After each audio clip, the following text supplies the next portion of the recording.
Hi, hello, welcome to Man with a Mentor. I'm your host, the man, Matt Barnard, and you may be wondering what a show called Man with a Mentor is about, and I will tell you. It's basically, I talk to people about their interesting careers and all the little steps and things that they did to get to where they are today. I always say careers can be a roller coaster, so you better buckle up.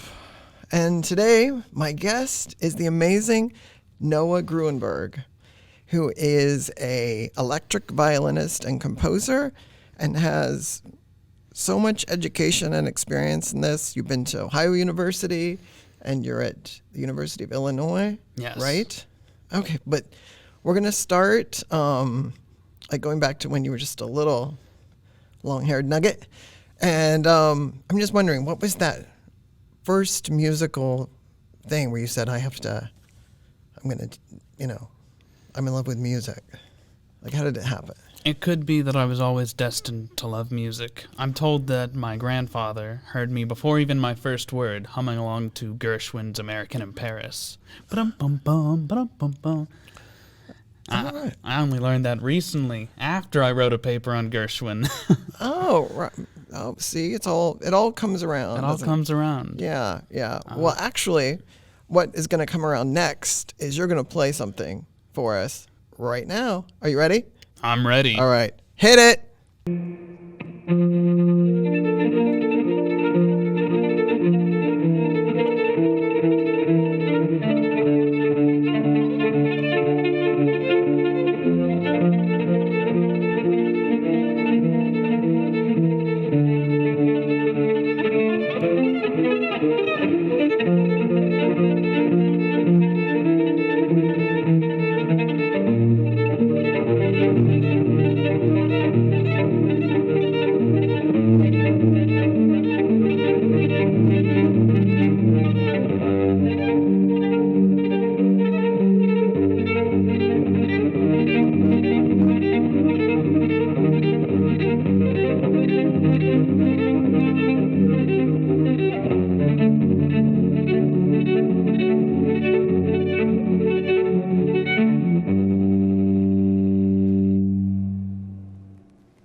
Okay, that was amazing. I don't know how you do that. Can you tell me more about the electric violin? Like, I feel like it's not a hidden instrument, but I think it might be a hidden instrument. Why? It's confusing to me. The electric violin was invented 40 years before the electric guitar, according to the patent registry, because in the late 1800s, people wanted a way to record the violin efficiently with orchestras. You know, an orchestra of 60 people, of course they're going to be louder than one solo violinist in front. So they would write telephone wire around it and use steel strings to interrupt that magnetic signal, just like how guitars use magnetic pickups today. Oh, okay. Despite this, the electric guitar stayed around a lot longer, and the electric violin kind of fell by the wayside. Oh, okay. But there's a resurgence right now thanks to the Trans-Siberian Orchestra, artists like Lindsey Sterling. And now we have the first ever college in America and the world offering degrees in it. Oh, that's amazing. There's just one? Does it make it easier for you to get or do gigs because you're in a minority of people that are experts at that? Or does it make it harder because there's less of a call for that electric violin, so to speak? It is, like many niche fields, a double-edged sword. When people need something really specific, I'm on their short list, and I'm grateful. But sometimes I also, because it is a versatile instrument, I have to demonstrate to people before and sell myself and use entrepreneurship to get some of this work. All right. So I'm wondering, when you went back and you were musically inclined from like toddling time, that's not a word, but you know what I mean. It is like now. A small child. You started with the violin, or did you like try other instruments? You know, some people are like, oh, I tried the piano and that was terrible, and then I tried this and I was terrible, and then I found third time's a charm. Like, how did it work for you? I was forced into music because my parents thought, oh, you should expand your educational repertoire. Pick up an instrument in 4th grade like everyone else. So I did. I stank. I didn't practice. And then in 6th grade, I picked up the French horn, and honestly, I love the French horn. Still do to this day, but I can't play rock with that yet. Oh, yes, I can imagine. Yeah, I can imagine that would be difficult. And in 9th grade, I met Mark Wood, he goes to 60 schools a year doing charity work, playing his electric violin with them. He's a wonderful positive force for music enrichment in America. And he sees this kid, he's wearing a polo and bow tie and a suspenders and playing the violin not well, but he loved his spunk. And he said, all right, Noah, I can help you get to where you want. I see a spark in you. And it's been a 12-year relationship. Oh, wow. Oh, wow, that's amazing. So how does it differ in terms, like, I think sometimes people think, well, if you hit a bum note on an electric guitar, it all just kind of like bleeds together, and, you really have to be that good, as opposed to if you hit like the wrong chord on an acoustic guitar, like the audience is like, oh, like, how do you feel? Do you feel like it's easier? Do you feel like it's exactly the same? Or do you feel like there's challenges of it that people aren't thinking about? I think there are a lot of challenges people don't think about. With a guitar, you have frets, which offer a little bit of security. You know that you're playing the right note, even if the sound guy doesn't put your monitoring right. That's why I have frets on my violin, because I don't trust the sound guy. I trust the sound guy of this podcast, though, that's for sure. It's Liberty. We love you, Liberty. We're going to talk about your band in a minute, but how do you find the gigs that you do? Are they like happening all the time and you're booked, or are you like searching for things, or how does it work? I'm always searching. You're always searching. Yeah. There is so much music work that pays either in the negative and you lose money, or you make money. And so it is both a gamble, learning about who to trust in your network and how to entrepreneur your way to better work. Right. It's a wild game. Oh, were your parents ever worried, although they must have seen your love for music, did they worry that you were going to be like a struggling poor violinist? I don't know if that's a thing, but, or, they still did they do. They do, or were they like, no, you have to go for this because this is like your happiness factor? I came from a very much doctors and lawyers type of family, and I think they look at my field with a certain lens because of that. I'm the only one of my siblings that didn't pick a STEM or money field. I picked the path of love.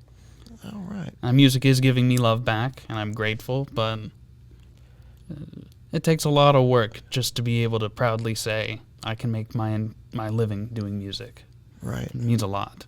Let's talk about your band, Mur-Len Road, right? Now,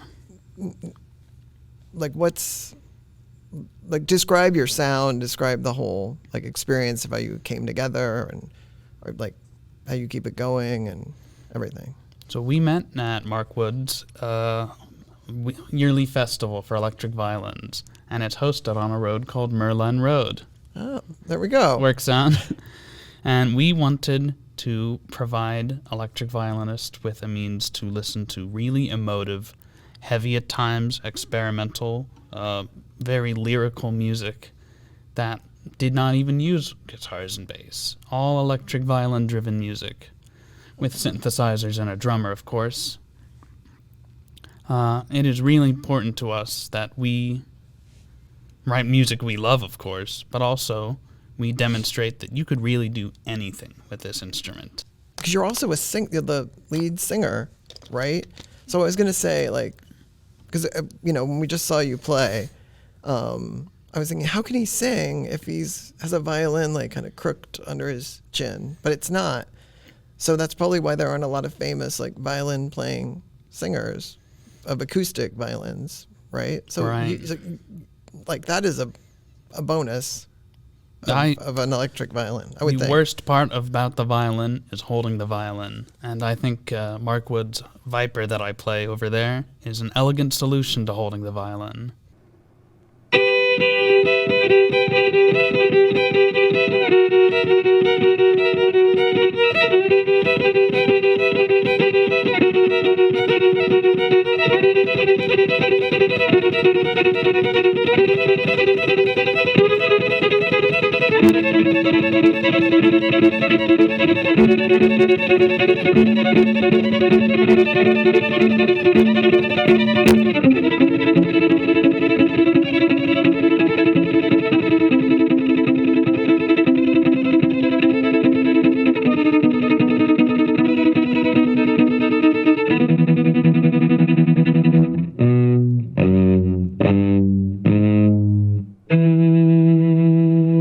Now, I want to ask you, in terms of like composing music, either for your band or in other things, do you mean like writing songs and lyrics and then figuring it out on the backside? Like, do you write lyrics and then figure out the music based on the lyrics, or is it the other way around?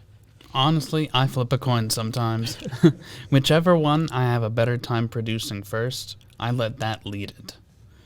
And sometimes I have the gift that I don't even have to write the lyrics. I've collaborated with poets, and they will give me the poetry. I don't even have to deal with the lyrics. I just write music to these beautiful words. Oh, I love it when that happens. Now, how do you feel about kind of the state of music appreciation or teaching in like public schools, K through 12, or not even public schools, just schools in general? Because it seems like if there's one program that they like to cut, it's like, oh, music. So, but to me, it seems like such a joyful part of something that everyone should know about. So why do you think Americans don't value it, or like what's the story there? Somebody with a checkbook at least doesn't value it. In the past 20 to 30 years, we've lost 4/5 of our string programs, which is really scary to me.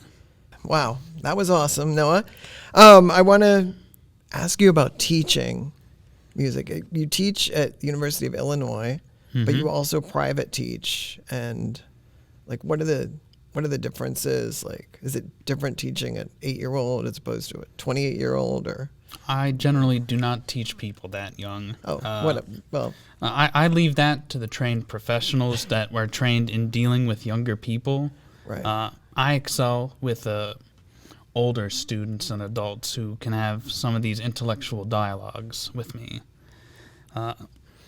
I love teaching remotely and in person. One of the beauties of the electric violin is you can plug right into your computer and I can hear you as if I'm in the room with you. Oh, I hadn't thought about that. So I can give thoughtful feedback and lessons and give more opportunities to people who, say, aren't immediately near me. That gives me the freedom to travel around and do gigs a little further away as well.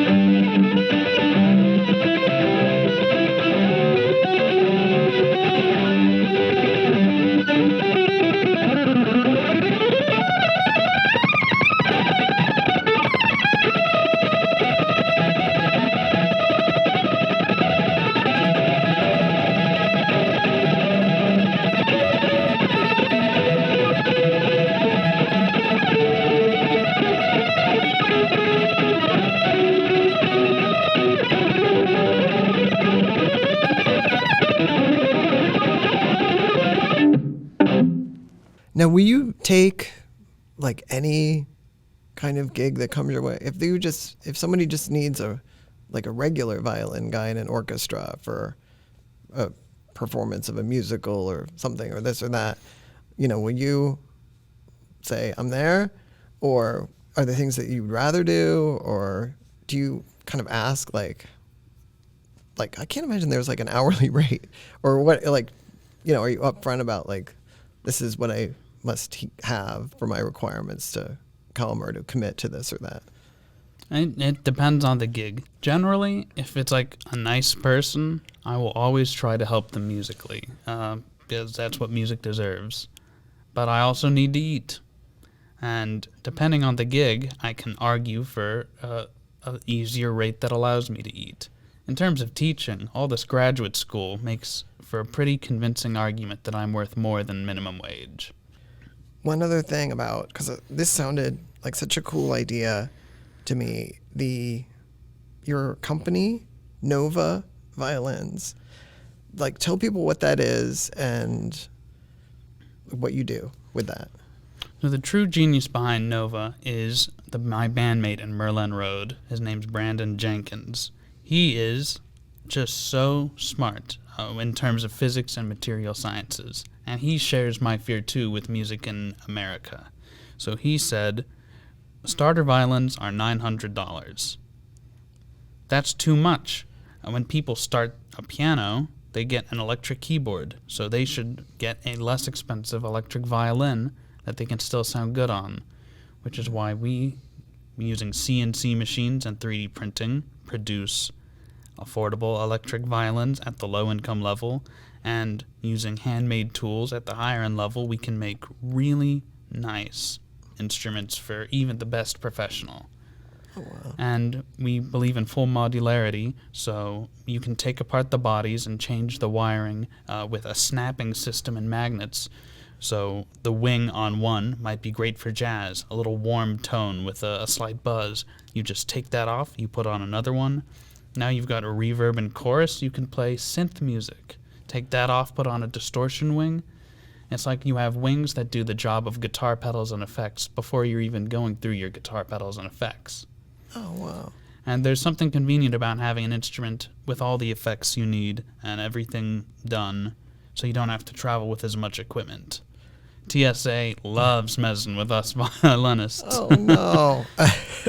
So, like you sell these? Do you, like, how do you getting these in the hands of, like, lower income people who want to try, like, an electric violin or a violin?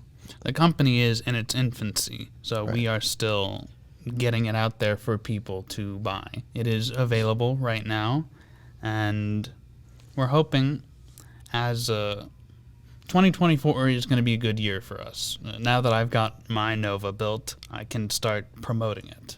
On top of that, I just want to let everyone know out there, like, how they can hear your music or get in touch with you in terms of lessons or information about electric violins. Like, how are you available out there in cyberspace? I'm personally able to be contacted at gruenbergmusic.com, and that also acts as a link tree to all of my projects if you want to hear them. And if you just want to reach out and chat, there's a contact button. Right. I love the contact button. I like big buttons. Right. I think we're going to end the show with you playing again. How does that sound? Be my pleasure. All right. I think it's going to be the audience's pleasure. It's been totally awesome getting to meet and to know you and hear about the electric violin. And do you think the electric violin, could you think that could be like the buzzword of 2024? I hope so. Okay. Yeah, let's get that to happen. All right, let's hear from Noah again. And thanks for watching Man with a Mentor. Here comes Noah.